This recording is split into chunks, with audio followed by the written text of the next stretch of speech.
One of the doctrines that I particularly like when it comes to the doctrine of God and the doctrine of the Trinity is that the God that you and I serve is an immutable God. And basically what that means is that He is unchanging. One passage of scripture that I truly love happens to be in James chapter 1 verse 17, where it says, "Every good thing given and every perfect gift is from above, coming down from the Father of lights." And then it says, "with whom there is no variation or shifting shadow." There is no variation or shifting shadow. In other words, one of the things that we discover with our God is that our God is not a bipolar God. And I'm using that, of course, as a figure of speech, basically talking about people who have mood swings, and depending on their mood swings, that is how they conduct themselves. Well, friends, that is not who our God is. Our God is unchanging. Our God is immutable. Our God is the same yesterday, today, and forever. And what comfort and consolation can we derive out of that? Our comfort and consolation is this: He will be faithful to His promises. He will be faithful to us even though at times we may be faithless. He is somebody who is bound not only to the word that He promises, but He is bound to the very character that He has. And who is our God and what is His character?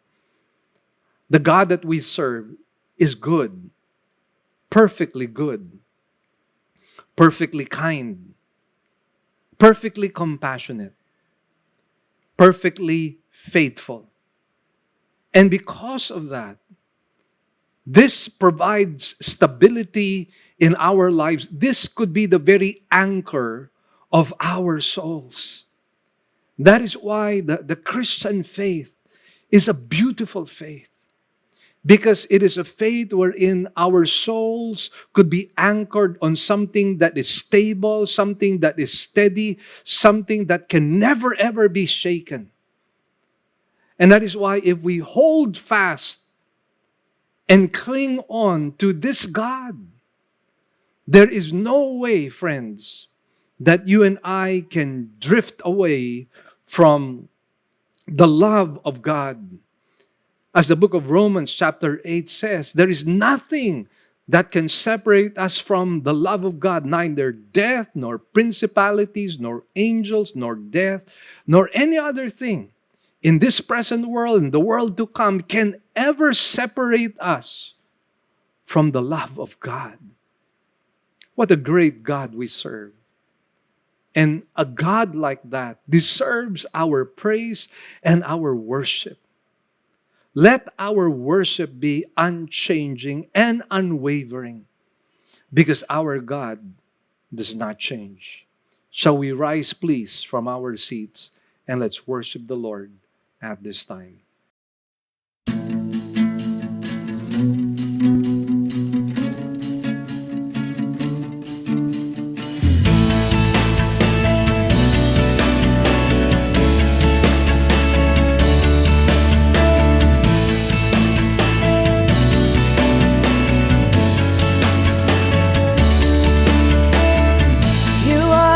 Son of God, His only begotten One, the Lion of Judah, prophesied Messiah, light of the world, the living Word. You are the Prince of Peace, Emmanuel,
perfect sacrifice,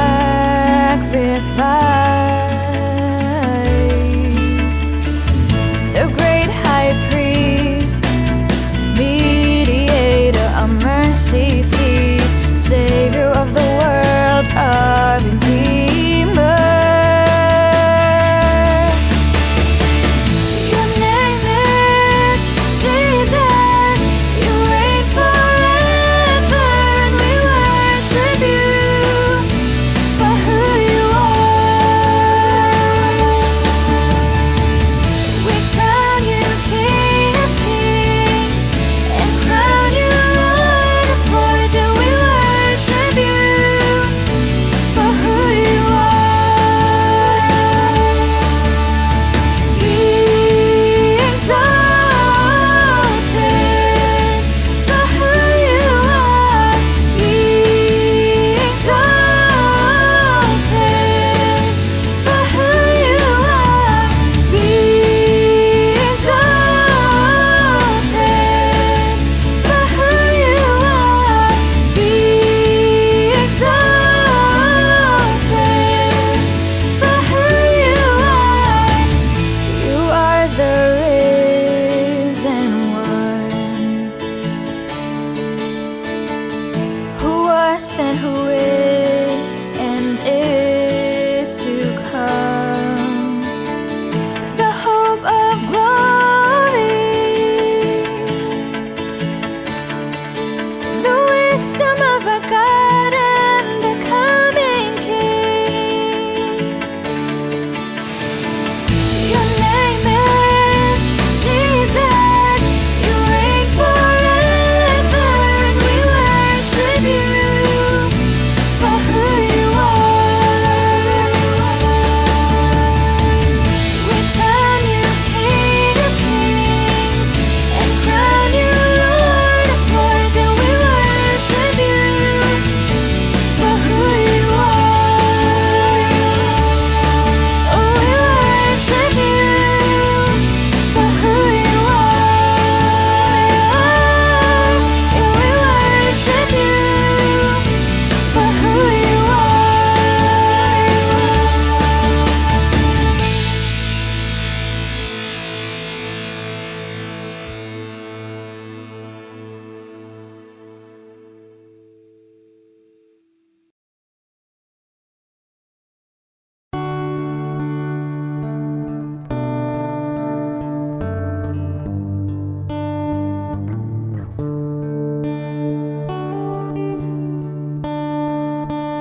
Be thou my vision, O Lord of my heart, not be all else to me, save that thou art.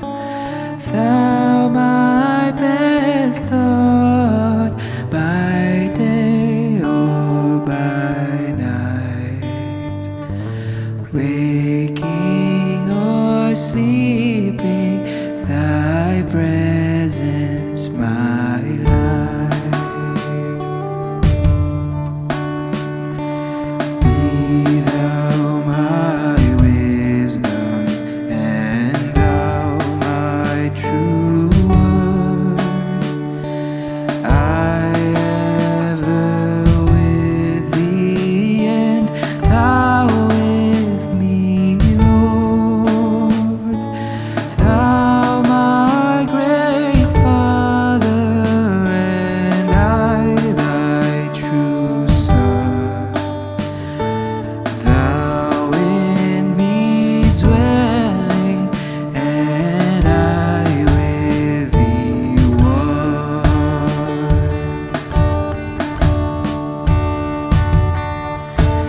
Riches I eat not, nor man's empty praise. Thou mine inheritance, now and always. Thou and thou only, first in my heart.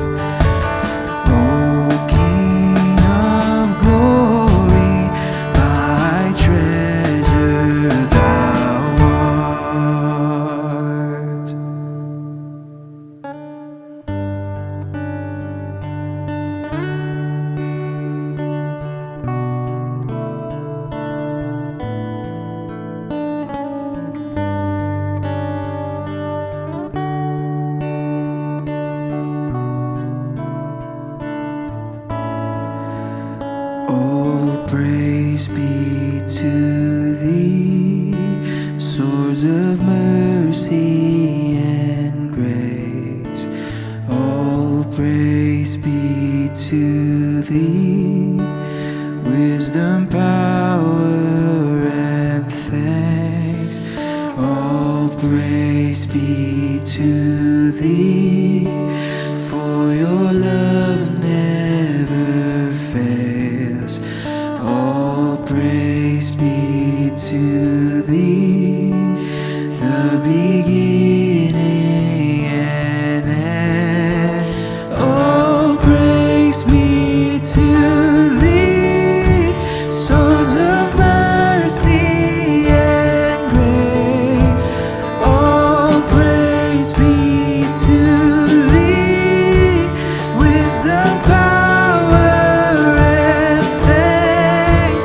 All praise be to thee, for your love never fails. All praise be to thee, the beginning and end.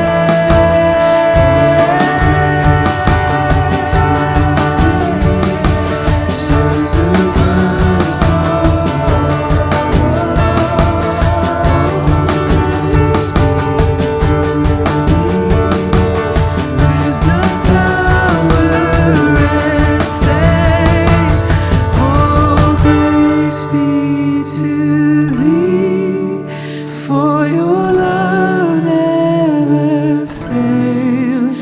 All praise be to thee, the beginning and end.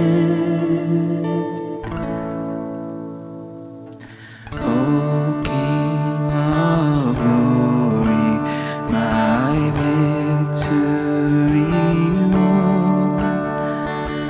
Rule and reign in me till thy will be done. Heart of my own heart, whatever before, still be my vision, O ruler of all. Still be my vision, O ruler of all. Still be my vision, O ruler of all. Still be my vision, O ruler of all.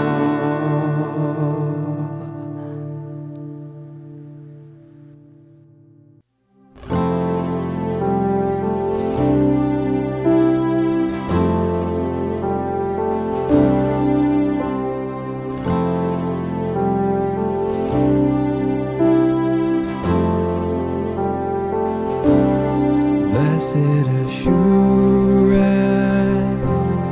Jesus is mine. Oh, what a foretaste of glory divine, heir of salvation, purchase of God, born of His Spirit, washed in His blood. This is my story, this is my song, praising my Savior all the day long. This is my story, this is my song, praising my Savior all the day long.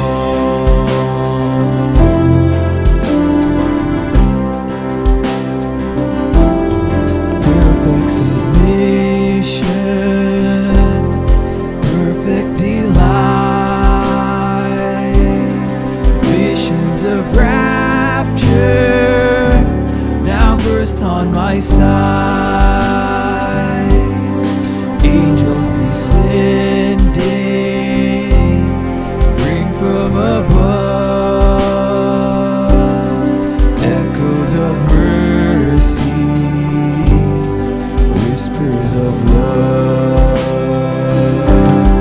This is my story, this is my song, praising my Savior all the day long. This is my story, this is my song, praising my Savior all the day long.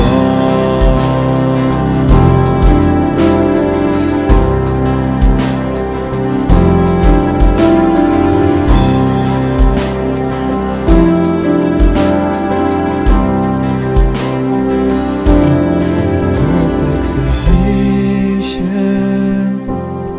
all is at rest. I in my Savior am happy and blessed, watching and waiting, looking above, filled with His goodness, lost in His love. This is my story, this is my song, praising my Savior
became sin for us.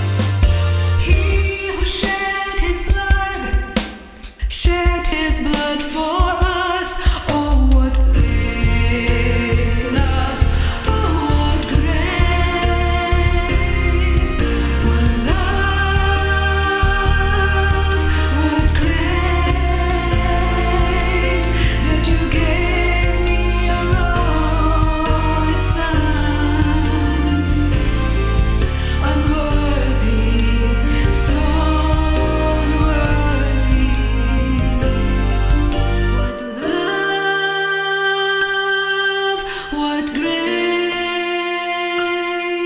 that you gave me your only Son, unworthy, so unworthy, unworthy, so unworthy of your great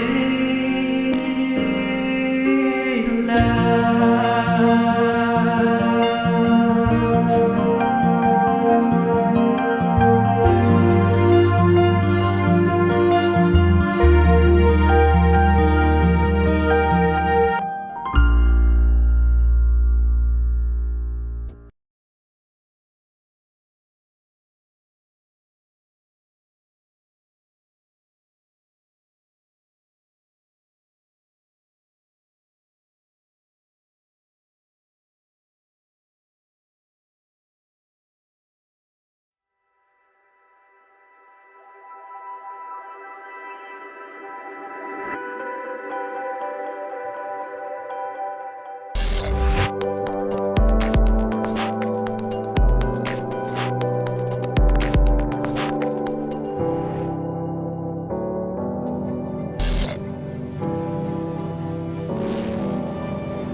Here are our announcements. We now have two kinds of services. We will still have our virtual services for majority of our members through our Facebook page, Living Word Christian Churches of Cebu International Incorporated, and our website, www.livingword.ph, and our YouTube channel to view our services. We enjoin you to watch the coverage of our service every Sunday at 9 o'clock in the morning. Our sermon can also be heard over DYFR FM 98.7 every Saturday and Sunday at 8 p.m. Good news, brothers and sisters, Enough is Enough is making a comeback in our church right now. And we are selling it again at 275 pesos here in our church. And you can get a copy right now and share it among your friends. Good news once again for those who want to grow in their understanding of scriptures. IBI, International Bible Institute, is once again offering some courses. And if you desire to join us in some of the courses that we have, which are pre-recorded, we would like you to make inquiries with the numbers that are flashed on the screen. Or better still, you can visit our IBI office for inquiries every Tuesdays, Thursdays, and Fridays. We'd also like to thank our partners and those of our members who have been consistently giving to partner with us in the work of the Lord. We'd like to share our giving channels to those who would like to partner with us in the work of the Lord.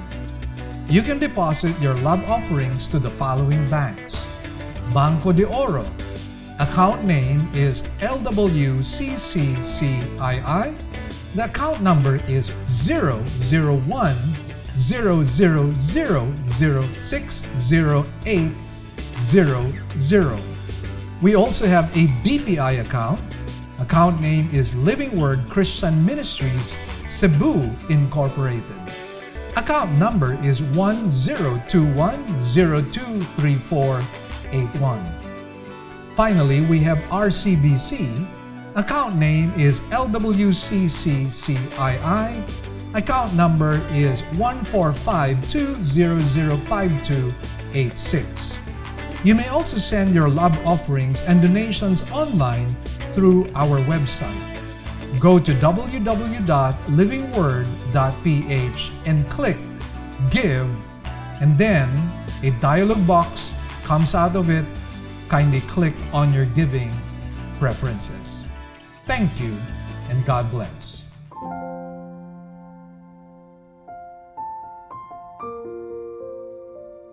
The title of today's sermon is The Fast That God Sees.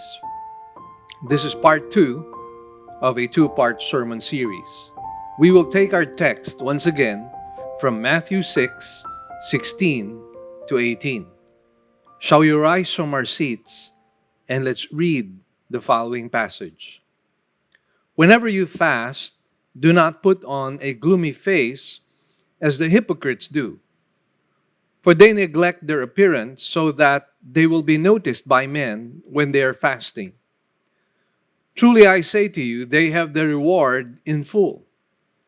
But you, when you fast, anoint your head and wash your face, so that your fasting will not be noticed by men, but by your Father who is in secret, and your Father who sees what is done in secret will reward you.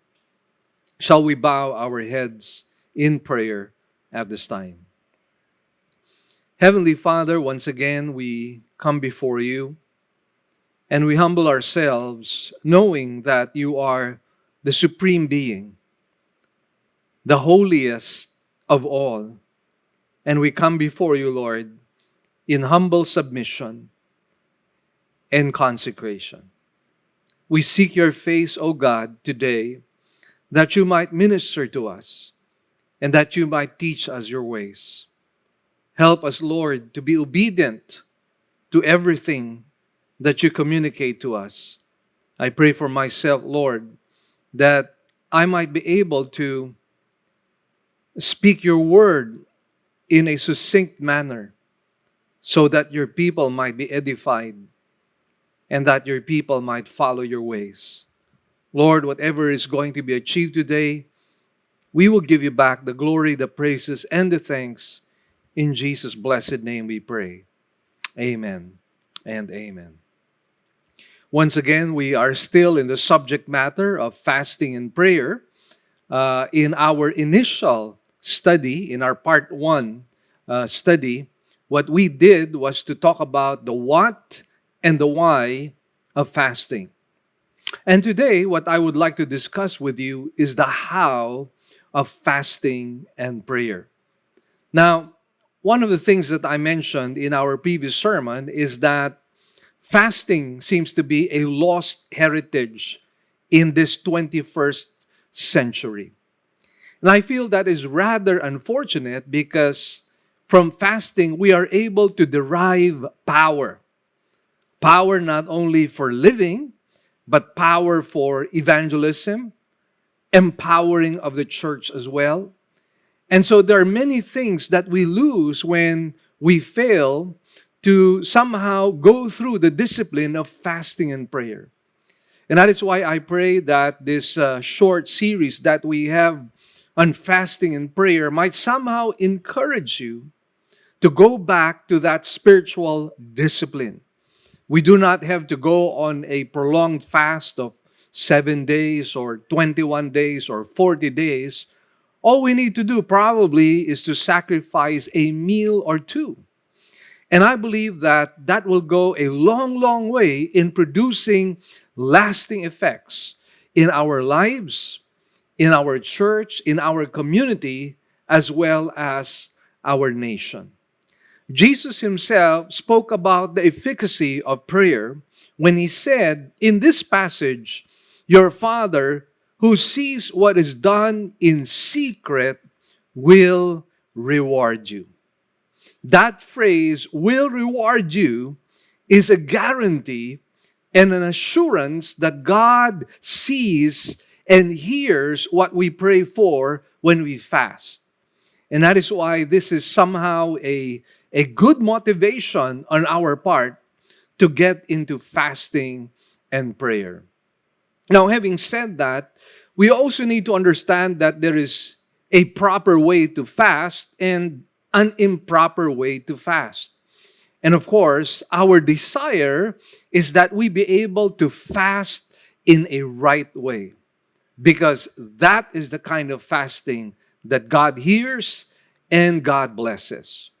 Now, I'd like to do a little review of our outline. And so this is how our outline works out or pans out. There is a threefold point that we find here. In verse 16, our first major point, we're going to talk about the propriety of fast. And then in verse 16, we're going to talk about the wrong fast. Under that, we have projection of pretense, wrong motive, and then the people's reward. As our final point, we have the right fast, which is found in verses 17 to 18. And in verse 17, we have the negative projection. In verse 18, the right motive.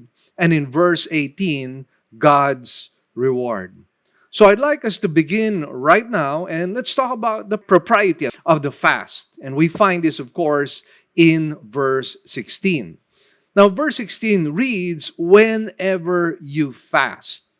Now, I already mentioned to you that there is a big difference with the word when or whenever and the word if. If the word if is used in this particular passage, then you and I know that it is something that is optional. But when we see the word when or whenever, you and I know that this is something that is expected of us as believers in Christ. And that is why, this is one of the reasons why I went through this two-part sermon series, to somehow convince us to go back to that spiritual discipline which would empower us for life and for ministry as well. Now, if we have a look at Matthew 9, verses 14 to 15, we will find a scriptural injunction that somehow points to us that fasting is something that is expected of us by Christ after his ascension. And so I'd like to read to you Matthew 9, verses 14 to 15 at this time. "Then the disciples of John came to Jesus asking, 'Why do we and the Pharisees fast, but your disciples do not fast?' And Jesus said to them, 'The attendants of the bridegroom cannot mourn as long as the bridegroom is with them, can they? But the days will come when the bridegroom is taken away from them, and then they will fast.'" Now, in this particular passage, the Lord Jesus Christ was talking about his public ministry together with all his disciples and apostles. And what the Lord Jesus is saying by referring to himself as the bridegroom is that there is no need for fasting and prayer because his physical presence is with the apostles. And that being the case, there is really no need for them to go through a period of fasting and prayer. But then the Lord Jesus Christ talks about an event that will take place. And obviously the implication here is that the Lord Jesus was talking about not only the resurrection, but his ascension to the Father.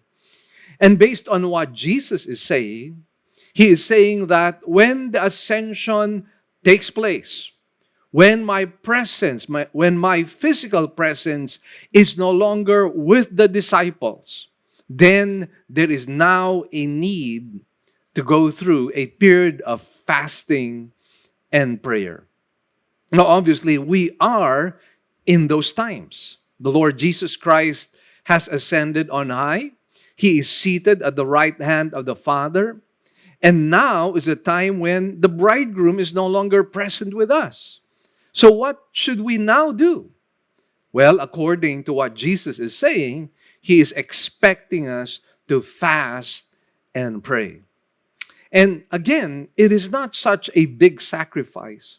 Most especially when we talk about missing one meal or two, or maybe even a day of fasting and prayer. That is not really too much to ask. And I pray, dear brothers and sisters, that in this difficult time that you and I are in the uncertainty of what we see right now, I pray that we might somehow draw near to God by humbling ourselves through prayer and fasting. Now, fasting in the Bible, particularly in the New Testament, is mentioned about 30 times. Just in the New Testament, 30 times we find the word in the New Testament. And what does that tell you? Well, repeated words are a way by which God tries to grab our attention. He's trying to emphasize something. And so again, fasting is somehow an emphasis in the New Testament as well. You know, it would be a shame on our part when we realize that not only was the early church fasting and praying, but even pagan religions are in the discipline of fasting as well. And just to give you a little survey, a little comparison, the yogis of most Eastern religions and cults have been committed to fasting, often for long periods of time. The Hindus fast to raise one's consciousness to union with God. Buddhists fast to guard, control, and lift the senses to a peak experience. Muslims fast each year during the daylight hours of the month of Ramadan. The American Plains Indians have learned that fasting causes one to be sensitive with visions and dreams. The primitive people of East Africa, Guyana, Alaska, and Bengal fast before marriage. The females of Batak Islands fast while the males are at war. Germans fast during severe storms. The Zulus have a saying, the continually stuffed body cannot see secret things. Plato and Socrates, Greek philosophers, recommended fasting. Now, of course, when we talk about the fasting that is made by pagan religions, we are not in any way suggesting that there is any efficacy with what they do. And so my intention really is not to give you a survey of what's happening in all these religions so that we might be convinced that what they are doing is powerful. But I'm simply trying to say that if these pagan religions go through this period of fasting and prayer, why is it that we believers in Christ are not fasting and praying when in fact this is something that we find all throughout the scriptures, both in the Old Testament as well as in the New Testament? Again, you can start in a very small way by missing a meal or two. And again, I would like to challenge you to start going through this discipline of fasting and prayer. Now, another thing that makes me believe that this is a discipline that is expected of God from us is that the word fast happens to be in the Greek present tense. So what this means is that it is a discipline that you and I are to continue doing, because that is what the Greek word is basically stating it must be done constantly, over and over again, habitually, progressively, intermittently, continuously. And so, again, friends, fasting is something that is expected of us by the Lord. And I hope that you and I will consider using the spiritual discipline in our spiritual lives. Now, let us now go to what is a wrong fast. So I'd like to come up with a negative definition, first of all, as found in verse 16. Now, as a subpoint, we find the projection of pretense here in verse 16 when it says, "Whenever you fast, do not put on a gloomy face as the hypocrites do, for they neglect their appearance." Now, here's something that you and I will find out in terms of the New Testament. In the New Testament times, the Pharisees would normally fast about twice a week. And what they would do at that time is they would put ashes on their face. They will make their hair untidy. They will wear long faces. They would not anoint themselves with oil. And at the same time, they would even use makeup to look pale. And so they would go through all of this just to simply create an impression or an appearance. They would even go to the synagogues neglecting the attire that they're wearing. Once again, to project the appearance that they are fasting and praying. Now here, when we are told here in verse 16, do not put on a gloomy face, it is a negated present imperative. Again, it is a negated present imperative, which basically conveys the idea we need to constantly avoid this. We need to stop this. We need to resist this. And this is what the Lord is saying to us. We are not in any way to put on a gloomy face when we're fasting at all times. So again, we are not to create a negative projection. We are not to create the impression that we are making sacrifices before the Lord. Again, the whole point of this is to elevate oneself, to show oneself as being spiritual and holy before people. And again, the Lord does not want this to happen. Now, herein we find the wrong motive. It says here, going back to verse 16, whenever you fast, do not put on a gloomy face as the hypocrites do. Now, the word hypocrite means play actor in the Greek. So this is really an act. This is really a performance. And this performance is done before men. As I mentioned to you, the Pharisees fast twice a week, and they would do it on a Monday as well as on a Thursday. Now, the interesting thing about these days was that they were market days during this particular week. This is the time when the Jews would go to the market and buy certain things. And obviously, they would have a very large audience watching this spectacle of them fasting and praying as the other people go through shopping. So again, the motive here was to make themselves appear spiritual before people. So their concern, or the issue with them, or the most important thing to them, is not the deed itself. It is not the fast in and on of itself, but rather the reputation for the deed. And that is why, notice the phrase that is used here is to be seen. They wanted to be seen by people. Now, when you do that, you have what is called as a people's reward. Jesus said, "Truly, I say to you, they have their reward in full." Their audience was men, and their reward, obviously, will be from men as well. They cannot expect anything from God. The fact that they're doing this uh, for the sake of their own reputation means that the fast that they're going through is worthless. It is useless. And this is really sad because, again, we are able to derive power in a genuine fast. Many miracles had taken place. Many wars had been won. Many difficult problems were solved. Confounding situations were given wisdom by God, all because people fasted and prayed.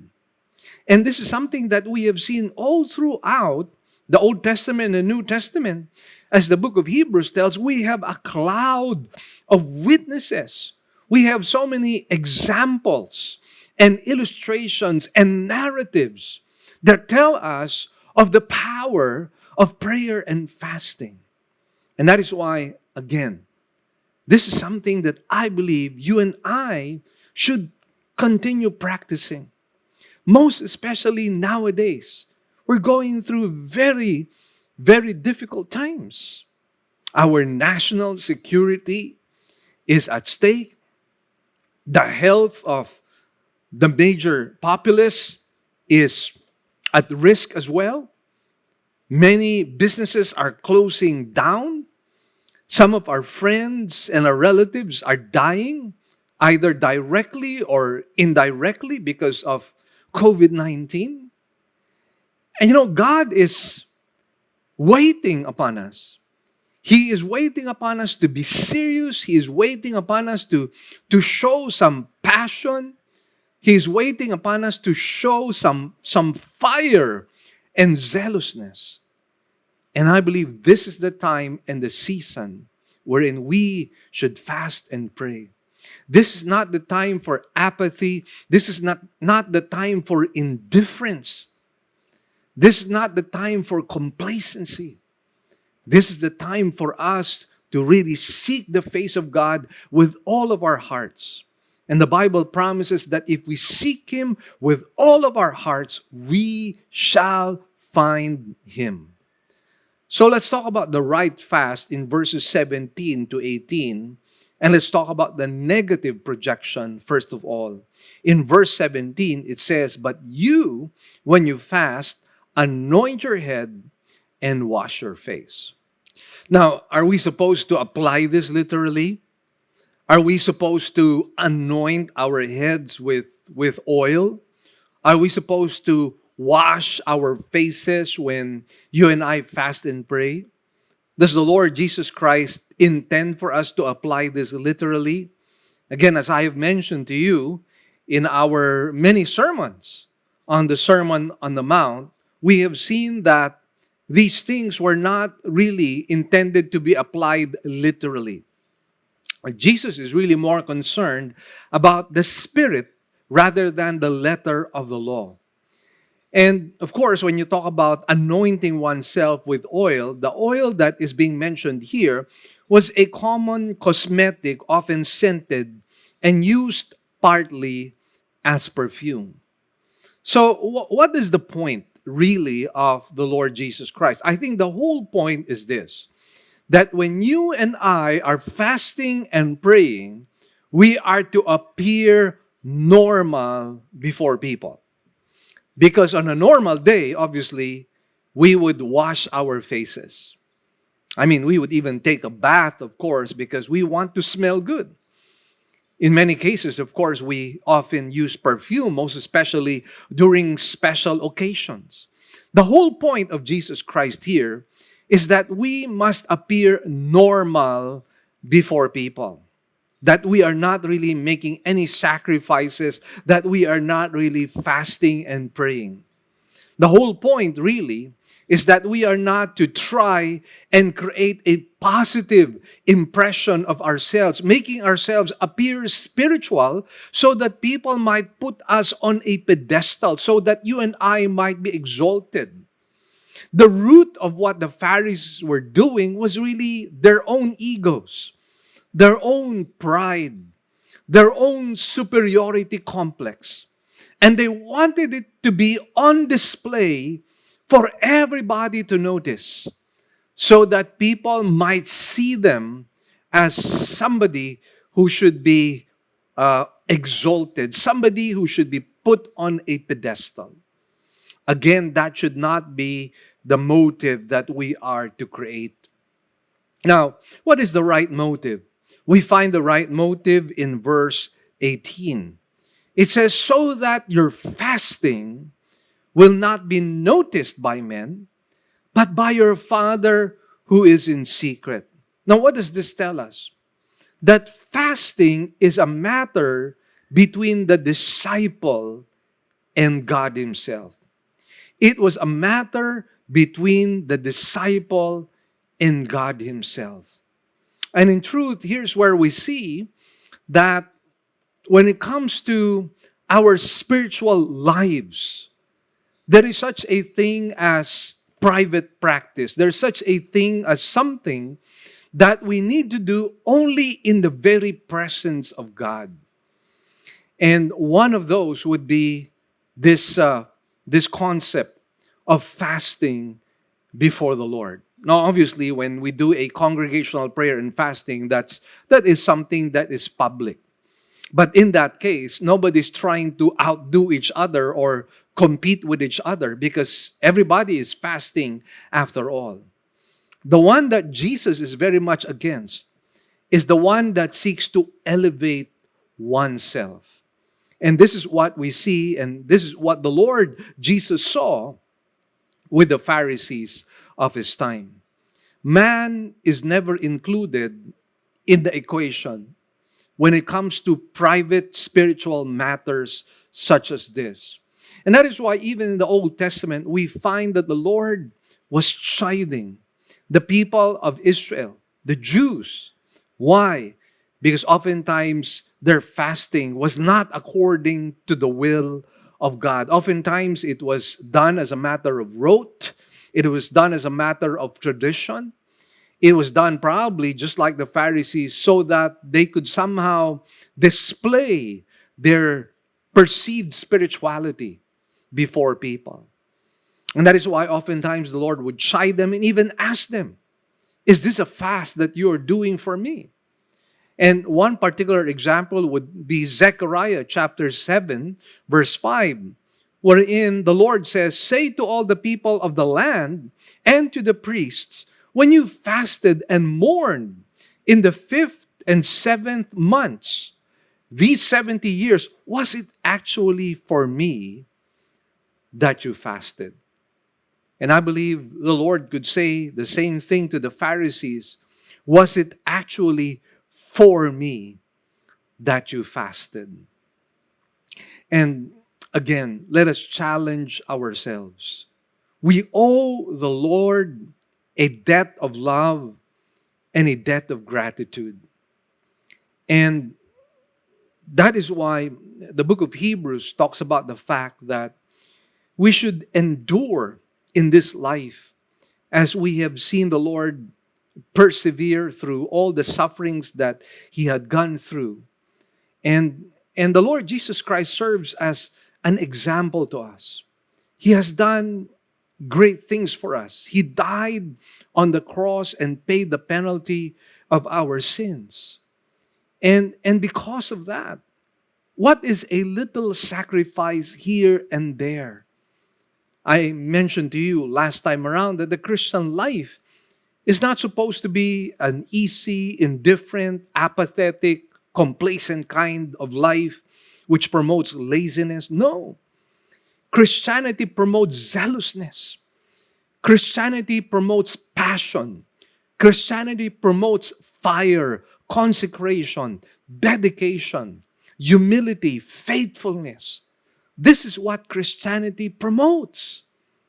And sadly, this is something that we no longer see in the 21st century. Let's challenge ourselves to give something back to the Lord. Of course, we cannot pay for our salvation. We cannot pay for our redemption. We cannot pay for the cleansing of all our sins. We cannot pay for the eternal life that has been given to us. We cannot pay for our names being written in the book of life. But this is all about gratitude. This is all about thanksgiving. This is all about showing to God that we are grateful for what He has done. We do not want to become ingrates, people who do not have a sense of gratitude before the Lord. You know, the kind of Christianity I often see right now is a brand of Christianity that is selfish. It's a kind of Christianity that is gimme, gimme, gimme, or grab, grab, grab. There is no more giving, oftentimes, in the brand of Christianity that we find in the 21st century. Remember what the Lord Jesus Christ said, it is more blessed to give than to receive. And this is the time to give back to God, to pay it forward, to do something for the sake of the name of the Lord and for the sake of His kingdom. Instead, what do we see? Scandals left and right. You know, one of the things that shocked me is the son of John Piper, Abraham Piper, who is now on TikTok. And he has these many short, pithy videos which blaspheme God and speak against Christianity. And he has close to, I believe, 1 million viewers already. Here is the son of a very famous, dedicated, consecrated pastor who is well-known writer as well as speaker. And yet his son is trying to nullify everything that he has worked for all his ministerial life. What a sad, sad story that many Christians are deconstructing their faith. And many of them have said that they feel liberated. They feel this great emancipation of being freed from evangelical Christianity, fundamental Christianity. They're now ashamed of their own faith. What a sad and bad testimony many are projecting. Now, of course, many of them, I even question their salvation. But then again, we cannot help but understand that they have been identified with mainline Christianity. And that is rather unfortunate. It is now time for us believers to step up to the plate and go back to the early brand of Christianity, showing great sacrifice, honoring the Lord, and doing things for God's kingdom, extra miling for the Lord's sake. This is something I believe that needs to be done. And friends, we do not know how short our time is. You know, in this pandemic crisis, many people who seemingly are healthy and strong are not only losing their health, many of them have lost their lives. And right now, they're saying that in the United States, there are many young people right now who are on critical care. And it used to be that they were saying that those who were most at risk would be the senior citizens, those who are older. But right now, in the United States, many young people are under critical care. So again, in this situation that we are in, we really have no assurance that we have a long life to live. And we have to live our lives as if it is the last day here on earth. Let us do this, not for our own sake, but for the sake of the Lord. Now, in verse 18, we are given an encouragement, God's reward. It says, "And your Father who sees what is done in secret will reward you. In other words, God will answer a fast that is according to His will. Now, of course, we need to balance this. And I'd like to read to you an excerpt which basically tells us that a fast can merit God's answers but cannot force God's hands. So allow me to read this short excerpt. It says, fasting is not a means by which one can manipulate God. It is wrong to think that if we fast, God will do anything we want. Fasting is not a substitute for true repentance. It will not justify one before God, and judging others spiritually inferior who do not fast is the height of pride, which is opposite to the humiliation related to biblical fasting. So again, I just like to balance things off, because we might think that when we fast and pray, we can now start treating God like a vending machine.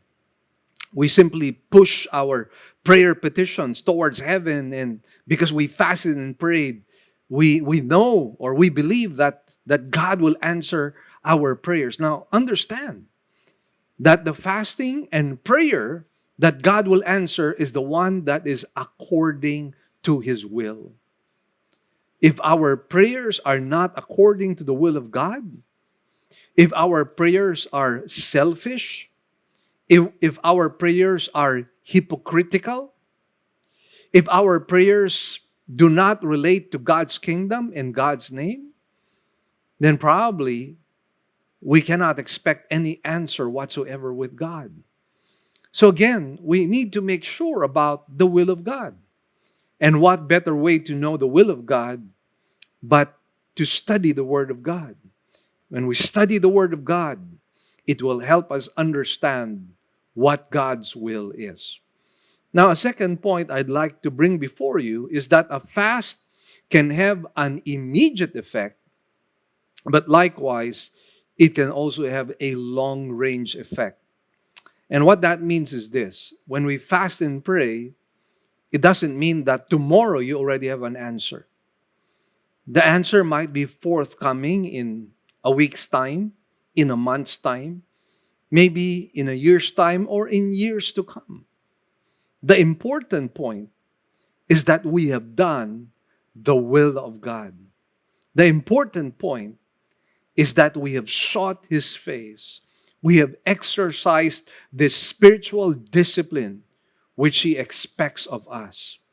And that being the case, we know that in the end, if we have prayed and fasted according to the will of God, then we know that we have His ear, we know that His eye sees us, and the answer would be forthcoming.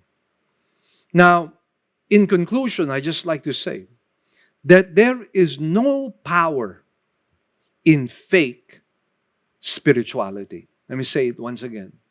There is no power in fake spirituality.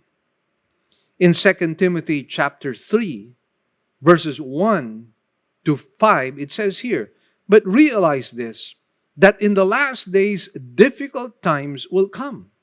For men will be lovers of self, lovers of money, boastful, arrogant, revilers, disobedient to parents, ungrateful, unholy, unloving, irreconcilable, malicious gossips, without self-control, brutal, haters of good, treacherous, reckless, conceited, lovers of pleasure rather than lovers of God."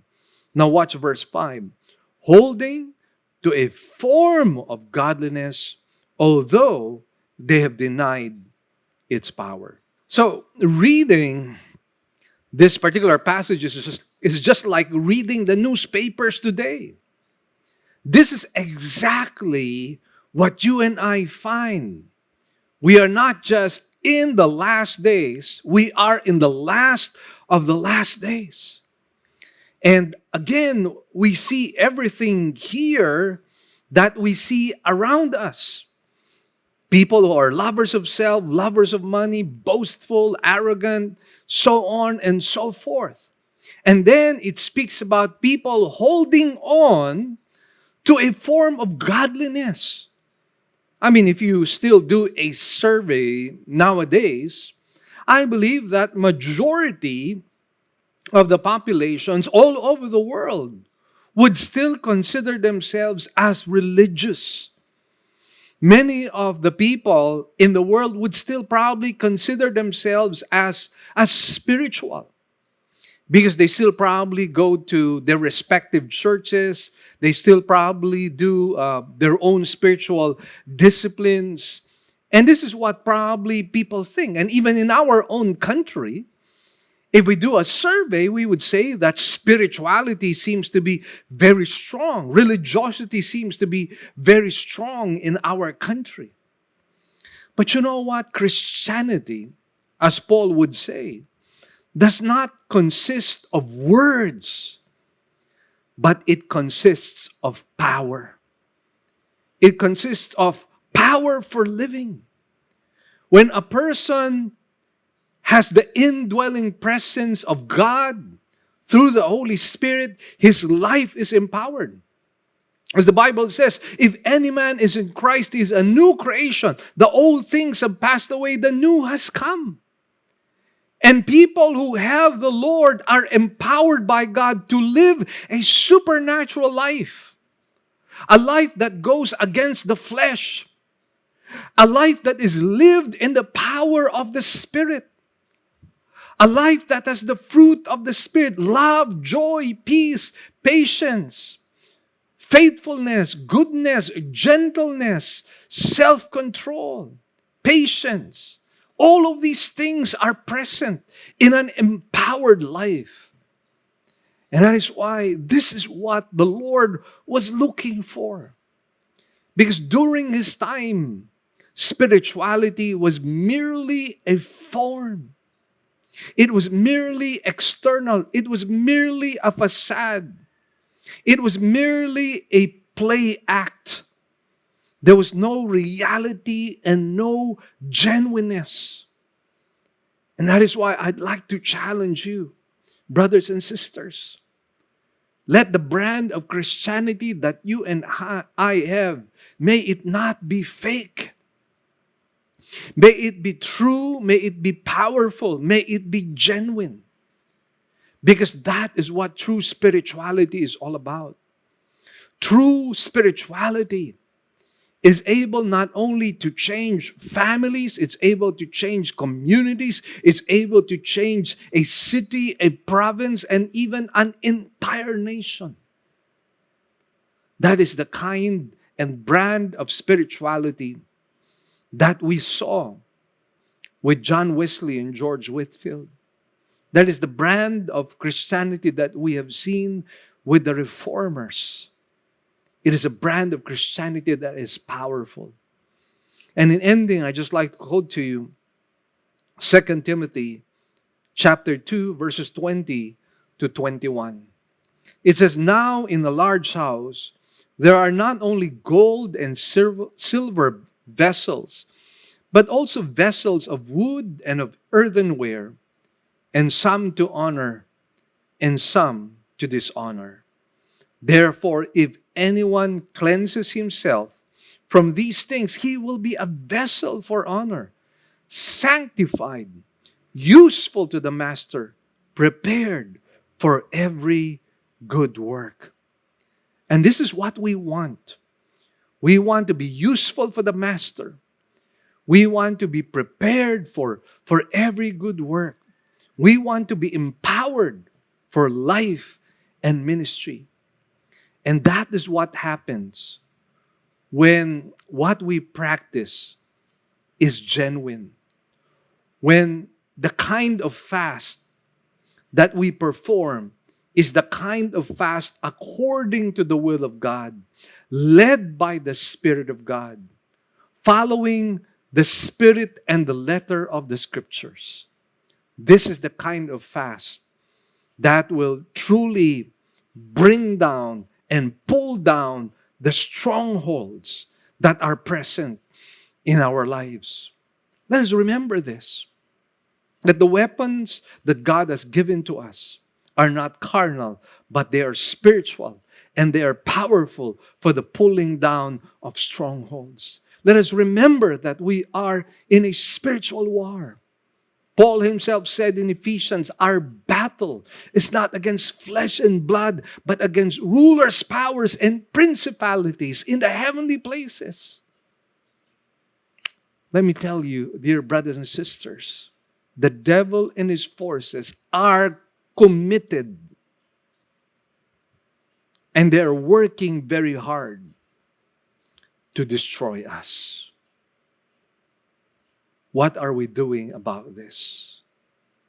Whether you like it or not, you have been born again into a war zone.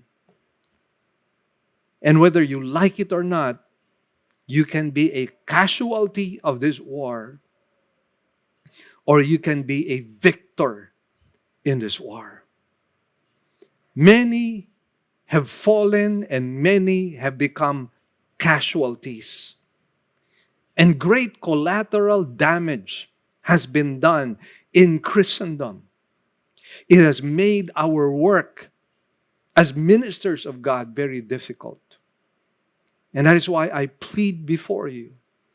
The work of ministry cannot be done by one man or a few select people. It cannot be done simply by the leadership nor by the clergy.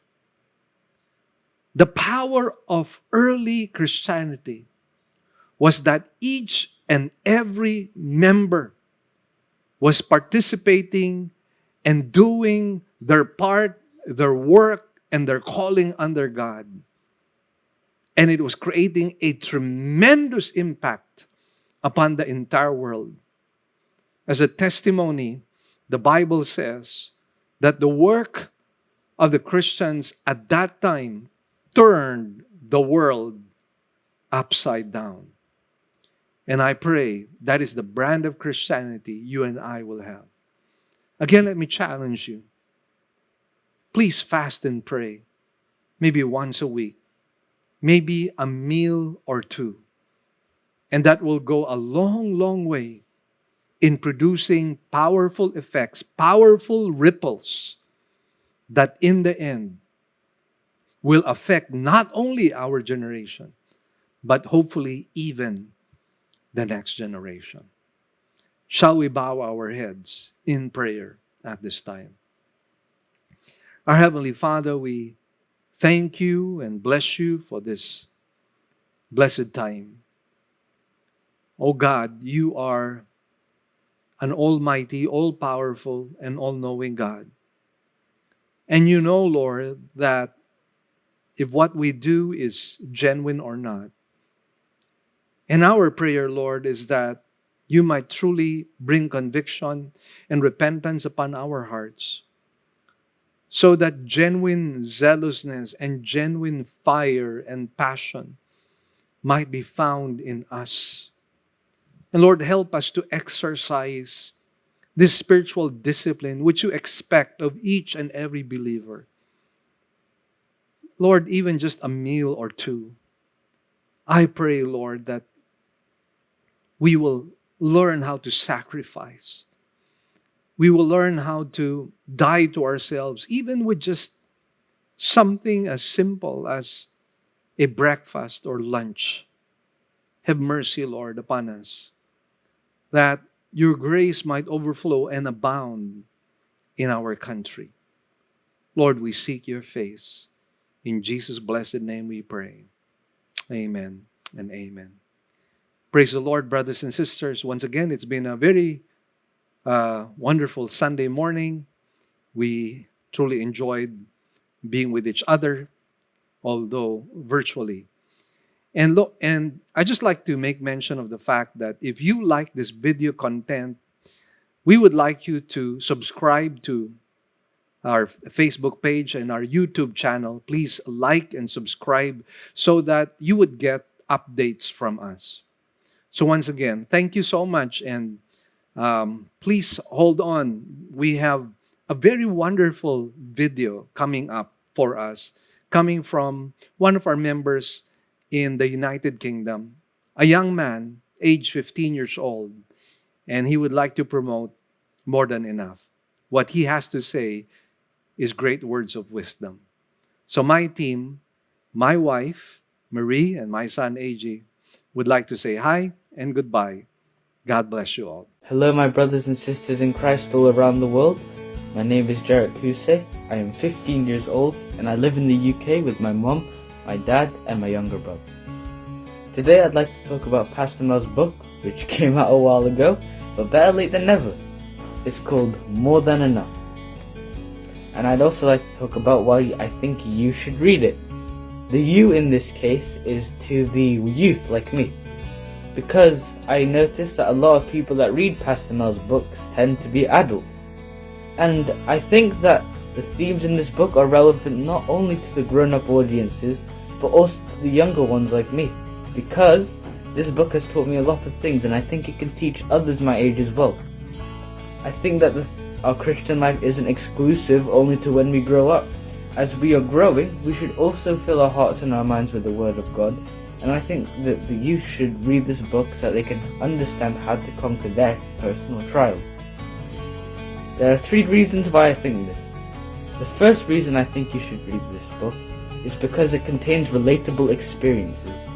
Pastor Mel in this book includes experiences from his own life, the life of his friends, and those around him. As teenagers, we also go through trials and tribulation, whether it be school or whether it be our social life. It doesn't matter how old we are not free from the burdens of life, and we will always go through trial and tribulation. But Pastor Mel in this book uses his experiences, both good and bad, as a teachable moment to give further praise and glory to God. And I think that's a great thing that the youth should learn, because trial and tribulation exists in different forms, and regardless of your age, you will experience it. Teenagers will also go through it, and I think if they were to read this book, they would be able to use their own trials and their own struggles to give further praise to God, to learn from it, and become more godly people as a result. The second reason I think you should read this book is because it goes into greater detail and it doesn't hold any information back. The same way you can't preach the Word of God to people and tell only the joys of heaven, but you also have to talk about hell. More Than Enough doesn't say that as a Christian your life is now easy and it's streamlining and you breeze through it. That's not how it works. And More Than Enough isn't about how you can get rid of all trials, it's about how you conquer the trials. And I think this is a great thing to teach to our youth, because we would rather prefer to avoid trouble entirely. As people, we automatically associate trials with bad. And in the youth, I think if they were to read this book, they would understand that the trials given to them aren't the fact that God is abandoning us, because God will never abandon us. If they read this book, I think they can become more godly people, because they learn that through these trials we become more godly, we become more wise. And the final reason I think you should read this book is because as the youth we are usually a bit grumpy. We usually have to deal with issues that we might not be comfortable telling with our parents, or we might try to confide in ourselves. We may act a bit isolated at times. This book teaches you that through God's help you can conquer your trials, and I think that's an incredibly important thing to tell to our youth. Our youth, and myself included, are very clearly more self-reliant. We tend to think we can handle things on our own, and that's an issue I think that all of us struggle with, regardless with our age. And as part of the youth, I think it would really help if they read this book, so that they could know that they can rely on God. They might think that through their trials and their tribulation that God isn't there for them. They might think that through their trials and tribulations God has abandoned them, or that God isn't with them anymore. But this book will tell them otherwise. This book will tell them that God hasn't abandoned them. that the trials that they are experiencing are helping them.